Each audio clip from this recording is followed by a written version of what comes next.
कबेले phone करतनी यहाँ के फोन अबे नहीं खी उठावत। पता ना कहाँ दिमाग रहता फोन रहता यहाँ के। हेलो, गोड़ लागतनी जी। अच्छा ये बताई रउआ फोन कहाँ रखले रहनी, दिमाग रउआ ना काम करेला? हमरा के समझाओ तनी, मैंने काम धंधा करतनी ते खाली फोन उठा के ना बोल देवे के चाहिए कि हाँ काम करतनी हम आगल बनी कंपनी में। तबेले फोन करके हम परेशान बानी। हाँ उ का काला फुआ जी भेजले बानी एगो लड़की के फोटो। अब का करी, समझौले भर ना समझाई, उनका तो दिमाग में घुसते नहीं खे। पता ना कहिया शादी ब्याह करी। हाँ बूढ़ी बिस्तर पर पड़ल बड़ी, कह तड़ी कि ये कहीं लड़की फैकी देख के ओकरो शादी ब्याह कर द जा, मुअब की जी अब आए आजबानी कल ना रहब। तो हमरो मन बा कि तोहके देख लिया ओकरो के देख ली, अपन घर दुआर बस बस जाऊ ओकर होके, हमार टेंशन दूर होके। लेकिन बेटावा सुनत ना कोई के बात। अब हम ना समझाई, रउए समझाई। ठीक बा, समझाओ समझाओ थार गइल बानी। हम तो इहो पूछमी कि बाबा जी हमनी की पसंद के रउआ शादी ब्याह ना करब तो रउए कोनो नजर में लड़की पसंद होके तो ओकरे के बता दी, ओकरे से और शादी ब्याह कर देवे के। आ ना भौजी ऐसन बात नहीं के, बात रही तो रउआ के बता देती। जाए दी, हमरा से मत कहीं, जाके समझाई या बुझाई। हाँ गमी कलिया तो लेके हमी 500 का दवाई बूढ़ी के। सुतल बड़ी, खाना वाना देनी हम आराम करतड़ी और का। चली ठीक बटे, अब छुट्टी ले रही ठीक ना। अब साल भर हो गई, घरे आवे के मन ना करेला।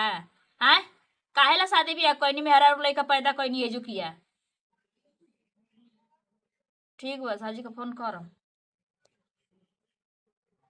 जे बसे हमारे पर गर्मी देखावता ई बेटा के कुछ कहला पैसा ना बहटिया देता ना।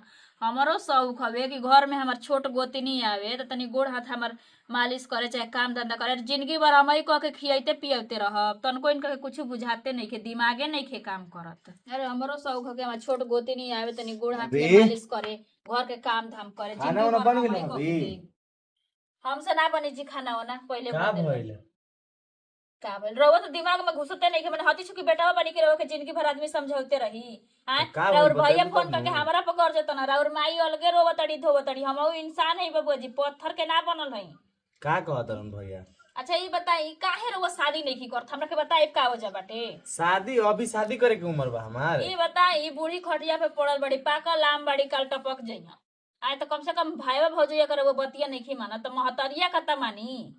तो मान हम अब देखो हमरा से बड़े बड़े लड़का सही घूमत रसन, हमरा पीछे पड़ल बड़े लोग के बियाह करा दो बियाह करा सब दो। कदाच बा, सब गड़ा में कुदी रहो कुदब ना तो अभी समय बा, अभी रुक जा, इतना जल्दीबाजी का बा बियाह करे के?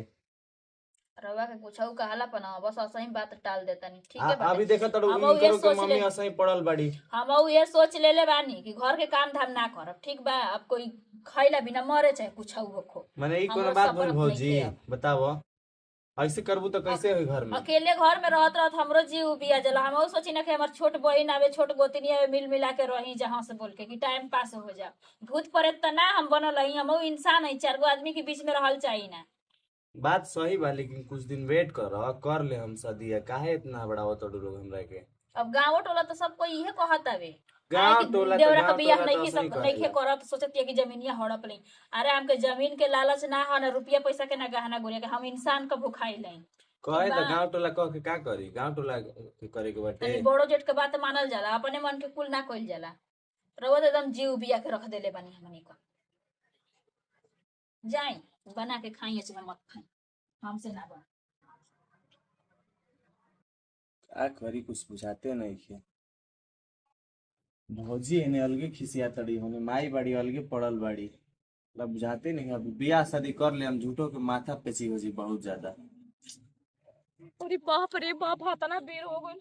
अभी तक ले ना आइलन, दूर दूर नजर में नहीं के आवत कि हम का करे, समझ में नहीं के आवत। केकरा से पूछ।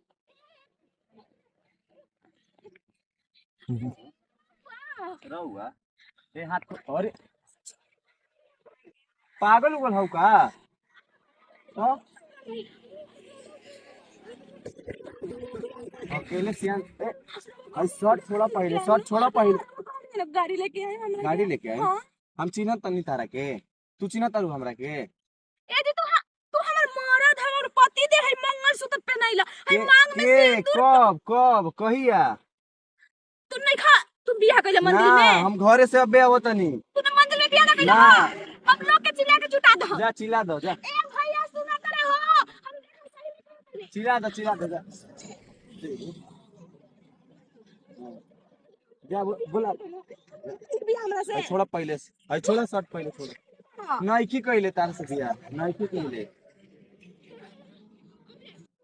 बियाह कहले बड़ा, आइल बड़ी बियाह कहले बड़ा। एगो तो भौजी हमारे माथा कहले बड़ी बियाह कला, एगो तू मिल गेलू कने कहां से, पागल बौरा ही लागत है लड़की। हमरा से बियाह कइले बा, देख हम तार को थोड़ा धनी हो। ए बट छोड़ा यार, देखा हमर जिंदगी खराब करके तू कैसे चल जीबा, तू कैसे चल जीबा। जिंदगी खराब कहले बानी तहार, तू हमार जिंदगी खराब करे पे तुलल बाड़ू।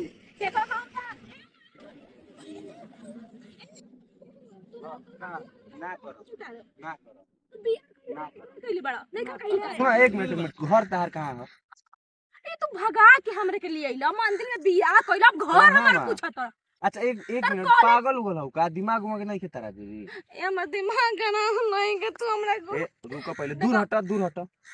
ऐसे काहे धले तरू? तू हमर भत्ता होता, तो भत्ता के ना धर सकेला अपन हस्बैंड के। कहिया बियाह भइला? काली मंदिर में तू बियाह ना कइला हमरा से। रोडवा पे तू हमरा के देखो अब तारा से हम बियाह कर लेने, आ तू हमरा से कर लेला, आ हम तहार पत्नी, हम नहीं अब तू हमर मरद। देख ना ऐसे मत करी, देखी दोनों घर की इज्जत के बात बा, अगर लोग गांव जानी त का कहे बताई रहुआ। रोड पे हाला करत तरू, सुनियो सन त का कहिया सन हमरा के हई माला पहना दे तरू, तू पागल हो। अपन हाथ काट मांग में मत देखो, सिंदूर कर देला नु, तू हमरा से बियाह कर लेला, तू हमरा से बियाह कर लेला। अब देखो हमने के तब चल हम थाना में। हां हां तो हमरा से बियाह कर लेने, चलो बोले बियाह कर लेने नु। चल पहले चल हटा, हमरा गोदी उठा, हमरा गोदी उठाए, हमरा गोदी उठाए, हमरा गोदी उठाए। गोदी हां अब पैदल ना चल, मैं गोदी उठाए।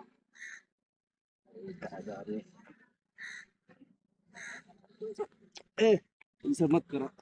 भाभी का जी बाहरी आवो। छे का घट गइला ब्रौआ, देखो ई के हजी बबुआ जी? ई के हजी का कहत रहू रोज की बियाह क के लाई ला देनी बियाह क के लो समारो। तो एके एक रहो बतइबो ना कन्या कि हम बियाह कर देतनी, अभी तो रहो से हम बतियनी तो कहतनी बियाह ना करब। करम का करत रहू, कच रूस के भाग जतरू तो का करी, बियाह क के ला देनी ना पढ़ना। हां खुश रह। ई हमरा से बियाह ना करत, हम तो जबरदस्ती इनकरा से बियाह कइने है। लेकिन जाए दियो बजी, बात तो ठीक है कोई नहीं हमी। मम्मी जी देखब ना तो वहाँ के एकदम से ने खुशी की मारे झूम उठा, बताई तो खटिया पे पड़ल बानी एकदम ठीक हो जाए। अब जा तनी ये खुशखबरी रहो भैया के फोन करके आ बताई, लेकिन ई ना बताई है कि लड़किया कहाँ के हियो, कौन जात बिरादर हियो। पूछ ल लड़किए से, लड़किए तो हमरा रोड पे मिलल हिया। रोड पर? हाँ रोड पे। हमरा नो बियाह करके भाग गइला ना, कहता नु तो भौजाई ना रखी डिस्टेंस। बतावा रोड पे हंगामा करत तरी कि हमरा से बियाह कइले बड़न, रोड पे देखत सन त का कहत सन, इज्जते जाई। कहाँ घर हो तुहार? हमर घर बसंतपुर। आ तोहार माई बाप? माई बाप नहीं के चाची नो जबरदस्ती बियाह करत रही बूढ़ से, ते ना कहनी तिनका से कह लेनी हम।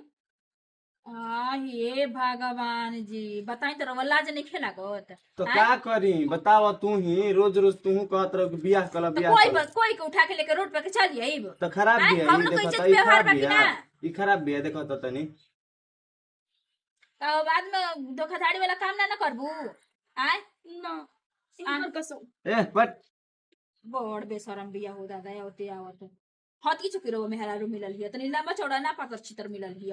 अरे का करी, रोड पे धले लखी हमरा के जबरदस्ती, माला पहना देलक है जबरदस्ती। ना तो सिंदूर भी भर देला। अति कर न लइका हो के शादी ब्याह करे में दिक्कत हो की ना सिया अति लाम ना देखी, किया हमरा जैसे लाम रहेला नो तो बालो बच्चा ओकर लाम रहेला। अच्छा ठीक बा, जवन होके के तो हो गइल, लेकिन रउओ के पहले बता दे तनी कि एकरा के ढंग से और से राखब, ठीक बा?